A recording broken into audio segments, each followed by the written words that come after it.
नमस्कार दोस्तों, कैसे हो आप सब।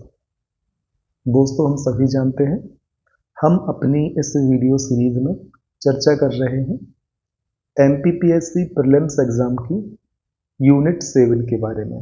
हमारा सोर्स क्या है? तो हमारा सोर्स है परीक्षा धाम पब्लिकेशन की यूनिट 7 की पुस्तक, जो स्पेशली डिजाइन ही करी गई है इस यूनिट की आवश्यकताओं को ध्यान में रखकर। ठीक है, इस वीडियो में हमें शुरुआत करनी है रक्षा प्रौद्योगिकी से।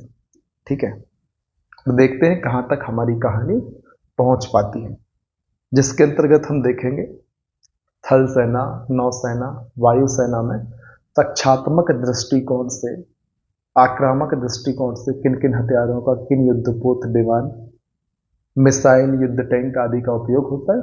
इन सभी बिंदुओं पर हमें चर्चा करनी है। अंत तक आपको बने रहना है।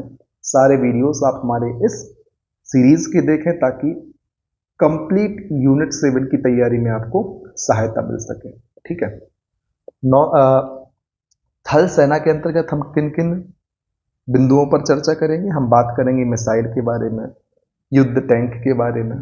नौसेना के अंतर्गत हम चर्चा करेंगे लड़ाकू विमान। दोस्तों, विमान तो हवा में उड़ते हैं, शायद नौसेना की जगह पर यहां पर वायुसेना होना चाहिए। थोड़ी सी टाइपिंग मिस्टेक है, क्योंकि आप हेलीकॉप्टर, ड्रोन को पानी में थोड़ी ना चलाएंगे, विमान को पानी में थोड़ी ना चलाएंगे, है ना। और वायुसेना की जगह पर यहाँ नौसेना होना चाहिए, क्योंकि पनडुब्बी उड़ती नहीं है, पानी के अंदर चलती है। युद्धपोत पोत दोस्तों पानी में चलते हैं। तो ये नौसेना वाला सेक्शन है, थोड़ी सी टाइपिंग मिस्टेक है जिसे आपको ध्यान रखना है। ठीक है, तो चलिए शुरुआत कर लेते हैं हम मिसाइल से। दो भागों में बांटकर हमें इसका अध्ययन करना है। मिसाइल के प्रकार की हम चर्चा करेंगे और फिर बात करेंगे भारत की प्रमुख मिसाइल के बारे में। यदि प्रकारों की हम बात करें तो हम बात करेंगे पथ के आधार पर प्रकार, मारक क्षमता के आधार पर, स्थान के आधार पर, गति या मैक संख्या के आधार पर। इसके बाद यदि हम बात करें भारत की प्रमुख मिसाइलों की, तो जिसमें शामिल है अग्नि, ब्रह्मोस, पृथ्वी, नाग, त्रिशूल, प्रहार, सागरिका, निर्भय। सबसे पहले बात कर लेते हैं मिसाइल के प्रकार की, और उसमें भी सबसे पहले बात होगी पथ के आधार पर मिसाइल की, जिसे हम दो भागों में बांटकर देखते हैं। आपने पहले भी जरूर पढ़ा होगा क्रूज मिसाइल और बैलिस्टिक मिसाइल। इन दोनों के बारे में आपके पास जानकारी होना और इन दोनों में बेसिक अंतर क्या होता है, ये आपको जान लेना एग्जाम के लिहाज से बेहद आवश्यक है, और सामान्य तौर पर भी आपको सामान्य समझ इनके बारे में होनी चाहिए। हालांकि पहले भी मैंने किसी वीडियो में क्रूज मिसाइल और बैलिस्टिक मिसाइल में जो अंतर होते हैं उनकी चर्चा करी हुई है, लेकिन वीडियोस 600-700 आज हो चुके हैं चैनल पर। किस वीडियो में बात करी है इसकी मुझे भी अब जानकारी है, यूं कहें कि मुझे ध्यान नहीं है। तो चर्चा कर लेते हैं कि आखिर दोस्तों क्रूज मिसाइल होती क्या है। ध्यान रखें, क्रूज मिसाइल अपने लक्ष्य को खोजकर प्रयास करती है, लेकिन बैलिस्टिक मिसाइल में क्या होता है, किसी पूर्व निर्धारित लक्ष्य को दागने के लिए उपयोग किया जाता है। फॉर एग्जाम्पल, यहां पर एक व्यक्ति खड़ा हुआ है, व्यक्ति को नहीं लेते हैं, कोई बिल्डिंग बनी हुई है इस प्रकार से, है ना। अब यहां पर क्रूज मिसाइल है, ठीक। बिल्डिंग को लेना सही नहीं होगा दोस्तों, हम व्यक्ति को ही ले लेते हैं या किसी एनिमल को। चलो व्यक्ति को हमने लिया, यहां एक व्यक्ति है, अब यहां पर एक मिसाइल लगी हुई है, ठीक है। अब इस व्यक्ति पर टारगेट किया है क्रूज मिसाइल से सेट करके, तो क्रूज मिसाइल क्या करेगी, यदि व्यक्ति को हमने टारगेट किया, व्यक्ति ए लोकेशन पर खड़ा हुआ है, तो हमने क्रूज मिसाइल को सेट किया, उसको व्यक्ति को मारना है। लेकिन यदि व्यक्ति आगे बढ़कर बी लोकेशन पर आ गया, तो क्रूज मिसाइल इस स्थान को टारगेट नहीं करेगी, इस व्यक्ति को टारगेट करेगी। मिसाइल को पहले यहां के लिए सेट किया गया था, व्यक्ति यहां खड़ा था, लेकिन व्यक्ति स्थान बदल के बी स्थान पर चला जाएगा, तो मिसाइल व्यक्ति को टारगेट करेगी, अर्थात लक्ष्य को खोजकर प्रहार करती है। लेकिन बैलिस्टिक मिसाइल में ऐसा नहीं होता। बैलिस्टिक मिसाइल में क्या होता है, एक व्यक्ति खड़ा हुआ है ए स्थान पर, ठीक। और यहां पर बैलिस्टिक मिसाइल है इस बार, अब बैलिस्टिक मिसाइल से आपने इस व्यक्ति को किया टारगेट कि इसको मिसाइल से उड़ाना है या इसके ऊपर मिसाइल गिरानी है। आपने टारगेट किया, इस प्रकार से निशाना लगाया, आपने बैलिस्टिक मिसाइल को उसके ऊपर दागा, लेकिन व्यक्ति चलकर ए स्थान से बी स्थान पर आ गया, तो बैलिस्टिक मिसाइल उस व्यक्ति को टारगेट नहीं करेगी। जिस लक्ष्य को या जिस स्थान पर आपने उसको टारगेट किया था वो अब भी वही टारगेट करेगी, जबकि जिस व्यक्ति को आप मिसाइल गिराना चाहते थे जिसके ऊपर, उसने तो अपनी लोकेशन चेंज कर ली। तो बस यही अंतर है क्रूज मिसाइल और बैलिस्टिक मिसाइल में। बाकी चर्चा भी हमें करनी है कि क्या होता है। क्रूज मिसाइल लक्ष्य को खोज लेती है, यदि लक्ष्य इधर उधर मूव कर रहा है, मूविंग ऑब्जेक्ट को टारगेट कर लेती है, सीधी सी बात कहें क्रूज मिसाइल के बारे में तो। लेकिन बैलिस्टिक मिसाइल पूर्व निर्धारित लक्ष्य, आपने मिसाइल छोड़ दी एक निर्धारित लक्ष्य करके, तो बस आप उसको डायरेक्ट नहीं कर सकते, निर्देशित नहीं करेंगे। क्रूज मिसाइल लक्ष्य को खोज लेगी, बैलिस्टिक मिसाइल ऐसा नहीं करेगी, यही अंतर होता है। फिर बात करते हैं दोस्तों, क्रूज मिसाइलें पृथ्वी की सतह के समान चलती हैं, जबकि बैलिस्टिक मिसाइलें छोड़े जाने के बाद हवा में एक अर्धचंद्राकार पथ का अनुसरण करती हैं। अब क्रूज मिसाइल दोस्तों लक्ष्य को खोज रही है, आपने यहां से मिसाइल लगाई, चालू की, लक्ष्य जिस प्रकार से आगे पीछे होगा मिसाइल भी उस तरीके से चलेगी। लेकिन बैलिस्टिक मिसाइल में ऐसा नहीं है। बैलिस्टिक मिसाइल आपने छोड़ी तो बैलिस्टिक मिसाइल मान लो आपने यहां टारगेट रखा था, तो इस प्रकार से ऊपर जाके अपना परवलयाकार प्रक्षेप पथ तय करके उस टारगेट को हिट कर देगी। आपने यहां रखा था तो इस प्रकार से उस टारगेट के ऊपर अर्धचंद्राकार पथ का अनुसरण करते हुए उसको हिट करेगी, जबकि क्रूज मिसाइल पृथ्वी की सतह के समान चलती है और लक्ष्य को खोजकर प्रहार करती है। इतना आपको ध्यान रखना है। क्रूज मिसाइल का आकार छोटा, क्षमता कम होती है, ये बात भी आपको ध्यान रखनी है। इतनी भारी मिसाइल आप इधर उधर करेंगे तो डिफिकल्ट भी होता है। जो बैलिस्टिक मिसाइल है बड़े आकार की होती है और क्षमता अधिक होती है, जहां गिरेंगी तबाही मचा देंगी। हालांकि क्रूज मिसाइल भी तबाही मचाती है। क्रूज मिसाइल को आप दिवाली का पटाखा ना समझे, छोटा मैंने कहा, इसका मतलब बहुत बड़े स्तर पर वो भी तबाही करती है, लेकिन तुलनात्मक रूप से बैलिस्टिक मिसाइल की तुलना में इनका प्रभाव कम रहेगा, लेकिन लक्ष्य को खोजकर मारते हैं। आपने बैलिस्टिक मिसाइल गिरा दी लेकिन ऑब्जेक्ट बहुत दूर चला गया, उसकी रेंज से बाहर चला गया तो व्यर्थ हो गया। लेकिन क्रूज मिसाइल ऑब्जेक्ट को ही भेद करेगी, इस बात को ध्यान रखें। यह मिसाइलें कम मात्रा में विस्फोटकों को ले जाने में सक्षम होती हैं, वही तो मैंने कहा, आकार छोटा होता है, क्षमता कम होती है। और जो बैलिस्टिक मिसाइल होती है भारी मात्रा में, बड़ी मात्रा में विस्फोटकों को ले जाने में सक्षम होती है। क्रूज मिसाइल में जेट इंजन का उपयोग होता है और जो बैलिस्टिक मिसाइल हैं इनमें रॉकेट इंजन का उपयोग किया जाता है। इससे याद रखें, क्रूज मिसाइल में जेट इंजन और जो बैलिस्टिक मिसाइल होती है उनमें रॉकेट इंजन। इन दोनों बातों को आपको ध्यान रखना है। यदि हम बात करें क्रूज मिसाइल की तो दोस्तों ब्रह्मोस क्रूज मिसाइल का उदाहरण है और अग्नि बैलिस्टिक मिसाइल का उदाहरण है। इन दो चीजों को आप ध्यान रख लें। ब्रह्मोस किसका एग्जाम्पल है? क्रूज मिसाइल का एग्जाम्पल है। और जो अग्नि है वो किसका एग्जाम्पल है? बैलिस्टिक मिसाइल का एग्जाम्पल है या उदाहरण है। उम्मीद है सारी चीजें आपको क्लियर होंगी कि आखिर क्या डिफरेंस होता है क्रूज मिसाइल और बैलिस्टिक मिसाइल में। बाकी जिन बिंदुओं पर हमने चर्चा करी उन पर भी आपने सही तरीके से समझने का प्रयास किया होगा। कोई भी डाउट रहता है तो कमेंट सेक्शन में आप पूछें, या तो मैं या आपके अन्य साथीगण जो आपसे पढ़ाई करते हैं, आपके साथ पढ़ाई करते हैं, यदि उनको आइडिया होगा तो वो भी आपके कमेंट का रिप्लाई आपको जरूर करेंगे। ऐसा मैं आप सभी से आह्वान करता हूं, एक दूसरे की सहायता करते हुए अपनी तैयारी को आगे बढ़ाएं। अब बात करते हैं दूरी या मारक क्षमता के आधार पर मिसाइल की। सबसे पहले देख लेते हैं कम दूरी वाली मिसाइल। इनकी रेंज दोस्तों 300 से 1000 किलोमीटर के आसपास होती है। इसके उदाहरण है अग्नि 1, पृथ्वी 3 और शौर्य मिसाइल। मध्यम दूरी दोस्तों 1000 से 3000 किलोमीटर, अग्नि 2। मध्यवर्ती दूरी 3000 से 5000 किलोमीटर, अग्नि 3, K4, ब्लू स्ट्रीक जो कि ब्रिटेन की है। फिर अंतर महाद्वीपीय दूरी वाली मिसाइल, इन्हें हम कहते हैं इंटर कॉन्टिनेंटल। ठीक है, इनकी रेंज 5000 किलोमीटर से अधिक है और अग्नि 6 इसका उदाहरण है। जो डेवलपमेंट फेज में है इस समय तक, जो कि हमें इस पुस्तक से पता चल रहा है। फिर बारी आती है समाचार के पन्नों से कि आखिर अवनगार्ड क्या है। दोस्तों अवनगार्ड है एक हाइपरसोनिक विमान। किसका है? तो रूस का है। ध्यान रखें, नाम से आप कंफ्यूज हो सकते हैं। अवनगार्ड,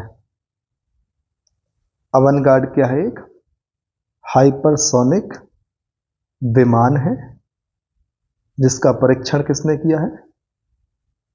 रूस ने किया है। इस बात को आप ध्यान रख लें, ठीक है। फिर अब हमें बात करनी है स्थान के आधार पर। तो दोस्तों स्थान के आधार पर यदि हम मिसाइल्स की बात करें तो जमीन से जमीन पर मार करने वाली, जमीन से हवा में मार करने वाली और हवा से हवा में मार करने वाली, इनकी उदाहरण जरूर याद रखें। प्रश्न बन सकता है निम्न में से कौन सी मिसाइल जमीन से जमीन या सरफेस टू सरफेस फायर या फिर अटैक करती है, कौन सी सरफेस टू एयर अटैक करती है, कौन सी एयर टू एयर अटैक करती है।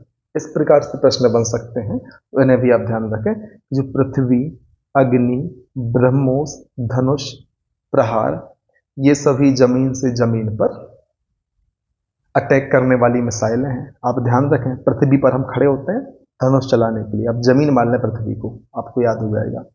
आग भी हम धरती पर ही लगाते हैं, हवा में तो लगाते नहीं है, ठीक। और ब्रह्मोस से आप ओस की बूंद याद रखें। ओस की बूंदें कहाँ गिरती हैं? धरती पर गिरती हैं। धनुष से हम प्रहार कहाँ पड़ते हैं? धरती पर ही करते हैं, ठीक। तो इस प्रकार से आप याद रखें कि आग हम कहाँ लगाते हैं? अग्नि जलाते हैं धरती पर, और धनुष भी हम धरती पर खड़े होकर ही चलाते हैं प्रहार करने के लिए। और ओस की बूंदें कहाँ गिरती हैं? धरती पर गिरती हैं। तो जिस प्रकार से मैंने आपको नेमोनिक्स बनाया है ये, उससे आप ध्यान रखें कि सरफेस टू सरफेस मिसाइल की बात हो रही है।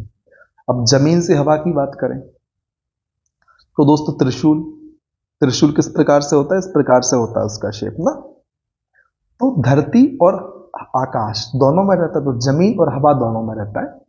इस प्रकार से आप ध्यान रखें, त्रिशूल जमीन से हवा में वार करने वाली मिसाइल है। और आकाश दोस्तों, हम जमीन पे खड़े होकर आकाश देखते हैं तो जमीन से हवा फिर हो गया। और हवा से हवा की बात करें तो दोस्तों शस्त्र वैसे होते हैं जो हाथ से चलाए जाते हैं। अस्त्र वे कहलाते हैं जो फेंक के चलाए जाते हैं। जब फेंकोगे तो अस्त्र कहाँ आ जाएगा? हवा में आ जाएगा। इस बात को आप ध्यान रख लें, है ना। इस प्रकार से यदि आप चीजों को इंटरलिंक करके या कनेक्ट करके याद करेंगे तो फिर आपको कंफ्यूजन कम होगा।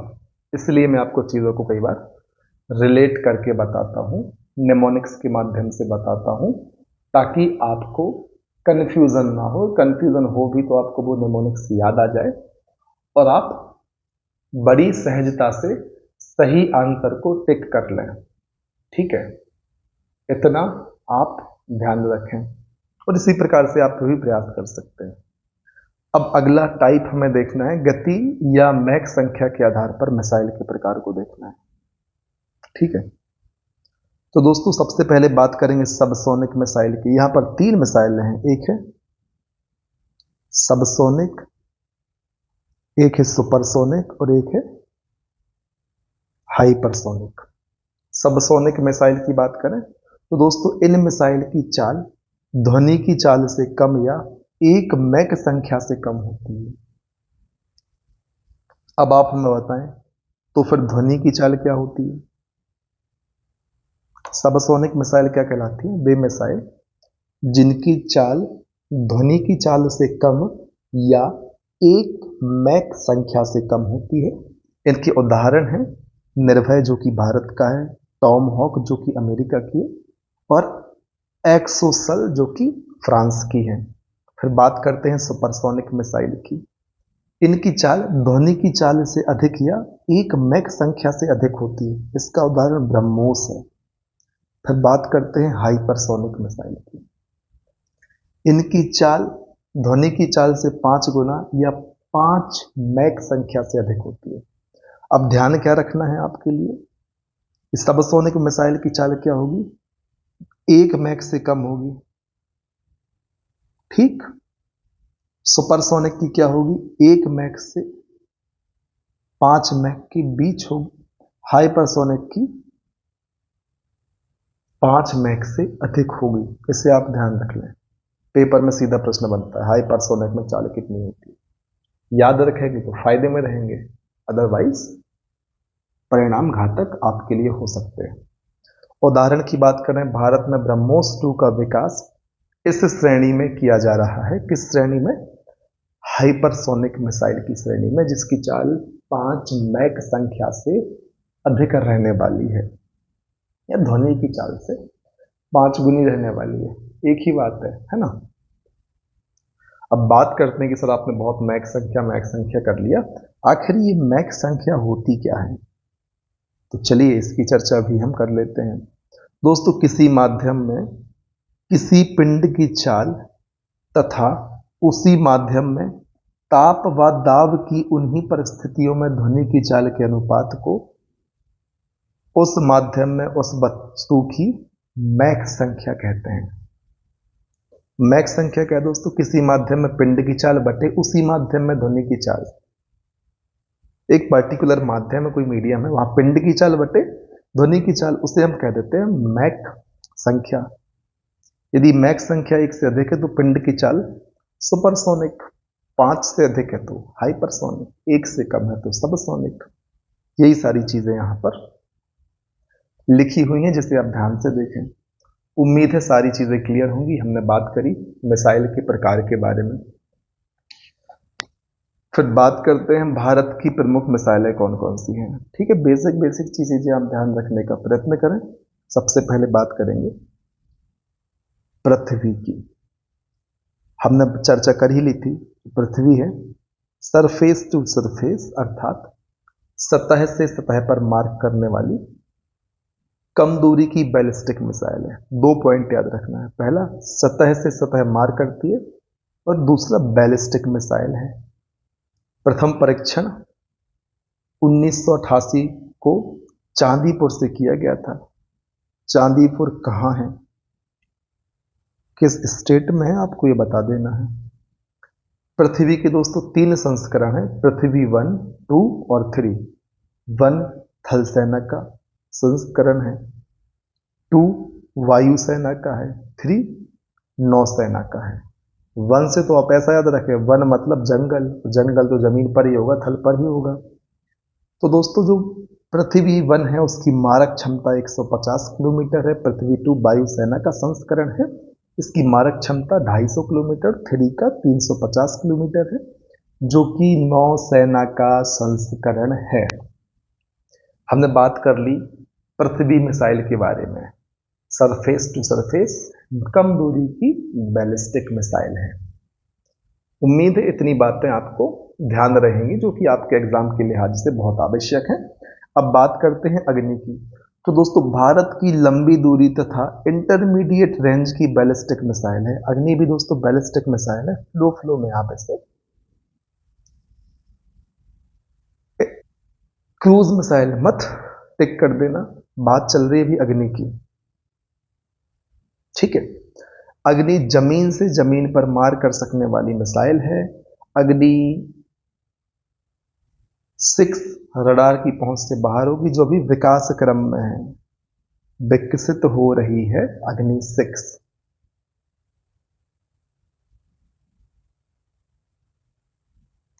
यहां पर दोस्तों अग्नि 4 लग गया धोखे से, मुझे ऐसा लगता है। इसके 5 संस्करण है, 6वां प्रस्तावित है, क्योंकि यहां लिखा दोस्तों अग्नि 4 लिखा हुआ है, 4 रडार की पहुंच से बाहर होगी। यदि कॉमन सेंस लगाकर हम बात करें तो भाई यदि 4 बाहर होगी तो 5th को भी इस प्रकार से डिजाइन करते कि वो भी बाहर होती रडार की पहुंच से, क्योंकि 4th को अपग्रेड करके 5th करते और ये क्वालिटी कम कर देते, तो फिर कैसा अपग्रेडेशन है। तो यहाँ पर मेरे हिसाब से 6 होना चाहिए। बाकी आप कमेंट सेक्शन में अपने ओपिनियन बता सकते हैं। आपका हार्दिक वंदन, अभिनंदन है। ठीक है, अब यहां पर आप देख सकते हैं सीरीज अग्नि 1 2 3 4 5। रेंज कितनी है? अग्नि 1 की 700, 2 की 2000, 3 की 2500 किलोमीटर में बात चल रही है दोस्तों, 4 की 4000, 5 की 5000। पेलोड की बात करें तो अग्नि 1 1000 किलोग्राम, अग्नि 2 भी 1000 किलोग्राम, अग्नि 3 1500, अग्नि 4 1000, अग्नि 5 1360। ऊंचाई की बात करें तो किलोमीटर में देख लें आप इन्हें। ठीक, उम्मीद है सारी चीजें एकदम क्रिस्टल क्लियर होंगी। ठीक, और एक बार और ध्यान रख लें आप, जो प्रश्न आपसे पूछते हैं कमेंट सेक्शन में आप उनके उत्तर जरूर दें, उससे बाकी लोगों का भला होता है और मुझे भी लगता है कि मैंने आपसे कुछ पूछा है तो वो बात आपको समझ आ रही है ना। तो इतना ज़रूर ध्यान रख लें, आपसे पूछे गए प्रश्नों के जवाब देने का आप प्रयास करें, सभी प्रश्नों के जवाब ना दें, लेकिन हर विद्यार्थी दो तीन प्रश्नों के जवाब जरूर दें, ताकि जो आपको वीडियो बना रहा है उसको भी थोड़ा बहुत मोटिवेशन मिले कि हाँ वो पढ़ा रहा है और फिर प्रश्न पूछ रहा है पढ़ाए हुए में से या कोई दूसरे, तो आप उसका आंसर दे रहे हैं तो मुझे भी लगता है कि हाँ चीज़ें आपको समझ आ रही हैं, आप पढ़ रहे हैं ना। तो इतना आप ज़रूर करें, ठीक। फिर बात करते हैं नाग की। दोस्तों टैंक रोधी या एंटी टैंक मिसाइल है नाग, याद रखना है एंटी टैंक मिसाइल है, ये पॉइंट तो बहुत महत्वपूर्ण है। सफल परीक्षण 1990 में 4 किलोमीटर मारक क्षमता है, क्षमता भी मेरे हिसाब से महत्वपूर्ण है। इसका नया संस्करण हेलिना तथा ध्रुवास्त्र है, हेलिना तथा ध्रुवास्त्र। दोस्तों मैंने यहां पर ये वाला साइन लगा दिया है, यहां पर और है ये, है ना, इसको आप या मान के ना चलें, ये हिंदी में और, इंग्लिश वाला और ना मान लें आप, ठीक है। तो हेलेना और ध्रुवास्त्र भी दोस्तों टैंक रोधी, ये एंटी टैंक मिसाइल है, इसका उपनाम है दागो और भूल जाओ, ठीक, क्योंकि इसे एक बार दागे जाने पर निर्देशित या डायरेक्ट करने की आवश्यकता नहीं होती। फिर बात करते हैं आकाश की। सतह से हवा में मार करने वाली मध्यम दूरी की बहुलक्षीय प्रक्षेपास्त्र है, मारक क्षमता 25 किलोमीटर है। तो दोस्तों यह पहली ऐसी भारतीय प्रक्षेपास्त्र है जिसमें प्रणोदक में रैमजेट सिद्धांतों का उपयोग किया जाता है, इसे ध्यान रख लें। फिर बात करते हैं त्रिशूल की। दोस्तों सतह से हवा में मार करने वाली कम दूरी की मिसाइल है, 9 किलोमीटर तक दुश्मन के लड़ाकू विमान हेलीकॉप्टर ड्रोन को समाप्त कर सकती है, ठीक है। फिर बारी आती है ब्रह्मोस की। हम सभी जानते हैं ब्रह्मोस भारत एवं रूस की संयुक्त परियोजना के तहत विकसित मिसाइल है। इसका नामकरण ब्रह्मपुत्र नदी जो कि भारत की है और मास्कोवा नदी जो कि रूस की है इसके नाम पर किया गया। मास्कोवा नदी कहाँ की है? रूस की है। ये प्रश्न ज्योग्राफिकल कॉन्टेक्स्ट में आपसे पूछा जा सकता है। दोस्तों जो ब्रह्मोस है मध्यम दूरी की सुपरसोनिक क्रूज मिसाइल है। अभी बात की सुपरसोनिक क्या है, क्रूज क्या है, कमेंट सेक्शन में टाइप कर दें। मारक क्षमता 290 किलोमीटर, लेकिन नवीन संस्करण में 450 से 500 किलोमीटर तक हो सकती है। सतह से सतह पर मार करती है, दागो और भूल जाओ पद्धति वाली मिसाइल है। पहला सफल परीक्षण वर्ष 2001 में किया गया था। फिर बात करते हैं शौर्य मिसाइल की। दोस्तों ये सतह से सतह पर मार करने वाली बैलिस्टिक मिसाइल है, मारक क्षमता 750 किलोमीटर है। यह नाभिकीय एवं परंपरागत दोनों हथियारों को ले जा सकती है। किसकी बात चल रही है? शौर्य मिसाइल की बात चल रही है। शौर्य हमारी सेना दिखाती है धरती पे खड़े होकर। आप इस प्रकार से याद रखें, सारे सेना चाहे थल हो, चाहे नभ हो, चाहे वायु हो, सभी बहुत शौर्य का प्रदर्शन करते हैं, लेकिन आपको निमोनिक्स बनाना है ताकि आपको याद हो जाए चीजें। तो आप इस प्रकार से याद करें, शौर्य का प्रदर्शन धरती पर हो रहा है तो सतह हो गया, और सतह से सतह बैलिस्टिक मिसाइल, शौर्य मिसाइल। मारक क्षमता 750 किलोमीटर, नाभिकीय और परंपरागत दोनों प्रकार के हथियारों को ले जा सकती है। अग्नि 6 की बात करें तो अंतर महाद्वीपीय प्रकार की बैलिस्टिक मिसाइल है, इंटरकॉन्टिनेंटल है, एक महाद्वीप से दूसरे महाद्वीप, बहुत लॉन्ग रेंज की मिसाइल है ना, 5000 किलोमीटर से अधिक, इसलिए दोस्तों इसको नाम दे दिया गया अंतर महाद्वीपीय मिसाइल, ठीक है। यदि 5000 किलोमीटर से अधिक मतलब 5500 किलोमीटर में महाद्वीप खत्म नहीं हो रहे होते तो इंटर कॉन्टिनेंटल होती नहीं। मान लो महाद्वीपों को क्रॉस करने में 10,000 किलोमीटर चाहिए तो 9000 में भी इंटर कॉन्टिनेंटल नहीं होती। ये दूरी लंबाई के आधार पर कि दूसरे महाद्वीप में भी जाके हमला कर देगी, इसलिए इसे हमने अंतर महाद्वीपीय इंटर कॉन्टिनेंटल मिसाइल कह दिया। सैटेलाइट रोधी मिसाइल है दोस्तों, ध्यान रख लेना। मिशन शक्ति की चर्चा की हमने शायद पिछले वीडियो में, क्या है बता दें। फिर बारी आती है ब्रह्मोस 2 मिसाइल की। दोस्तों भारत रूस हम सब जानते हैं हाइपरसोनिक मिसाइल है, प्रस्तावित है, ज्यादा दिमाग नहीं लगाना। और दोस्तों रिवीजन करते रहें आप नया पढ़ने का सोचेंगे ना तो पुराना रिवाइज नहीं करेंगे। नया पढ़ने के अधिकारी आप तब तक नहीं है जब तक पुरानी पढ़ी हुई सारी बातें आपको ध्यान नहीं है। यदि आपने पुराना रिवाइज नहीं किया, आपको ढंग से याद नहीं है और फिर भी आप नया कुछ पढ़ने का प्रयत्न करते हैं, कम समय जब आपको बचे, अभी तो फिर भी ठीक है, और जब कम समय बचेगा तब आपके लिए बहुत नकारात्मक परिणाम देखने को मिल सकते हैं, क्योंकि आपने पुराना जो पढ़ा था उसको आप और पढ़ के उसको मतलब एकदम दिमाग में सेट कर सकते हैं। यदि आपने उसको रिवाइज नहीं किया, वो दिमाग से स्लिप हो रहा और फिर आप नया पढ़ेंगे जिसका रिवीजन भी आगे चल के बहुत मुश्किल होना है, तो फिर आपको समस्या होनी है। आप एक निर्धारित कंटेंट फिक्स करें, उस पर खूब मेहनत करें, बहुत रिवीजन करें। जब आप इतने आश्वस्त हो जाए कि यहाँ से प्रश्न गलत नहीं होगा, जब कम समय बचे उसकी बात मैं आपसे कर रहा हूँ, जब अधिक समय तो आप बहुत सारा साथ में पढ़ सकते हैं, आराम आराम से रिवाइज कर सकते हैं। कम समय में दोस्तों आपको रिवीजन पर ज़्यादा फोकस करना है। अब आपने एकदम ही कम पढ़ा, 4 पेज ही पढ़े जीवन में, और आप कहें सर 10 दिन बचे हैं तो 4 पेज को बार बार पढ़े, ऐसा नहीं होता। कहने का मतलब आपने बढ़िया ठीक ठाक तैयारी करी है, आपने घबराहट में नई नई किताबें और उठा ली, आपने एक बार पूरा सिलेबस किया है एक दो सोर्स से, पर अब एग्जाम पास में आ रहा है, घबराहट के चलते मैं 3 सोर्स और उठा लिए, 2 का रिवीजन ढंग से नहीं किया, उतने में ही सिलेक्शन में था, तीसरा चौथा सोर्स और उठा लिया। अब क्या होगा, उनका रिवीजन और कम हो जाएगा, और जो नए सोर्स उठाए वो भी कम समय के कारण रिवाइज नहीं हो पाएंगे, तो दोनों में फिर कंफ्यूजन की स्थिति क्रिएट होगी ना, और फिर सिली मिस्टेक हो जाएगी आपकी ज़्यादा। इस चीज़ से आपको बचना है, स्ट्रेटेजी सही बनानी है। वो सबकी अलग अलग होती है, एक बेसिक स्ट्रेटेजी बताई जाती है जिसके इर्द गिर्द आप अपने काम को करते हैं। ठीक, कोई अपनी स्ट्रेटेजी बना के आपको बताएगा नहीं, हो सकता आपको सूट ना करे, है ना, मतलब आप खुद नहीं मानेंगे, बताते तो सभी लोग अपनी स्ट्रेटेजी, लेकिन आप खुद नहीं मानेंगे, हो सकता आपको सूट ना करे, है ना। स्ट्रेटेजी का मतलब ये नहीं होता कि सुबह सो के उठना, इतने बजे सोना, ये स्ट्रेटेजी का हिस्सा, वो टाइम टेबल का हिस्सा है। स्ट्रेटेजी और टाइम टेबल डिफरेंट चीजें हैं, उनको आप मर्ज करके भी देख सकते हैं, कुछ लोग उसको शामिल कर लेते हैं उसमें। मैं पढ़ने की स्ट्रेटेजी की बात कर रहा हूँ, ठीक, इस बात को आप ध्यान रखें। बात करते हैं निर्भय मिसाइल की।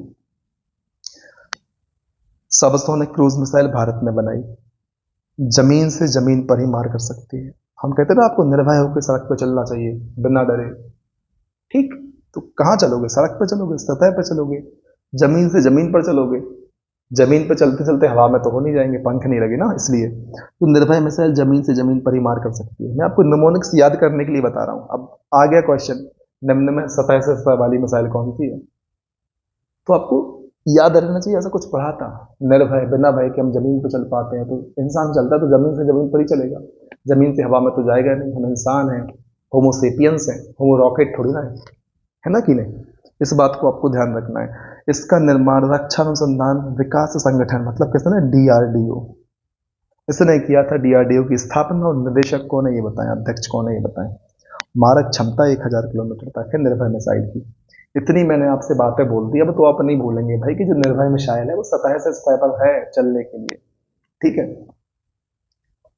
दागने के लिए, अब चलने के लिए इन द सेंस होने के पैर लगे हुए हैं इसमें, है ना, इस बात को आप ध्यान रखें। फिर बारी आती है सागरिका की।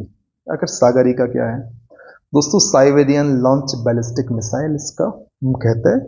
परीक्षण 2008 में समुद्र के भीतर किया गया, नाम से समझ में आ रहा है सागरिका, सागर, समुद्र, ठीक है। यह मिसाइल परंपरागत एवं परमाणु दोनों आयुध को ले जाने में सक्षम। भारत 5वां देश है जिसके पास पनडुब्बी से मिसाइल दागने की क्षमता है, ठीक। फिर दोस्तों अब हम बात करते हैं धनुष की। दोस्तों सतह से सतह पर मार करने वाली कमजोरी की बैलिस्टिक मिसाइल है कौन सी, धनुष। यह पृथ्वी 2 का नौसैनिक संस्करण है। इसकी मारक क्षमता 350 किलोमीटर तथा लगभग 500 किलोमीटर, लगभग 500 किलोग्राम आयुध प्रक्षेपित कर सकते हैं, किससे, धनुष से। क्या बोल रहे हैं, 350 किलोमीटर तक आप ले जाओगे, और कितना वजन ले जा सकते हो, 500 किलोमीटर तक का आयुध, मतलब बारूद असला ये सब ले जा सकते हो। फिर बारी आती है प्रद्युम्न की। तो दोस्तों प्रद्युम्न दुश्मन के प्रक्षेपास्त्र को हवा में बहुत ही कम दूरी पर मार गिराने में सक्षम है। यह स्वदेश निर्मित है और 2007 में इसका सफल परीक्षण किया गया। अब हम बात करते हैं पिनाका की, या फिर पिनाका है क्या, किस प्रकार से काम करता है, बनाया किसने है, तो बनाया है डीआरडीओ ने। फुल फॉर्म है डिफेंस रिसर्च डेवलपमेंट ऑर्गेनाइजेशन। इसकी स्थापना किस वर्ष हुई थी और इसके अध्यक्ष कौन है, आप हमें कमेंट सेक्शन में बताएं। इसरो की स्थापना कब हुई थी, उसके अध्यक्ष कौन है, ये भी कमेंट सेक्शन में बताएं। सीएसआईआर की स्थापना कब हुई थी, आईसीएआर की स्थापना कब हुई थी, ये सभी प्रश्न आपको कमेंट सेक्शन में इनके जवाब बताने हैं, ठीक है। तो पिनाका दोस्तों क्या है? डीआरडीओ द्वारा विकसित जमीन से जमीन पर मार कर सकने वाला मल्टी बैरल रॉकेट लॉन्चिंग प्रणाली है, multi barrel rocket launching system है। क्या है? पिनाका।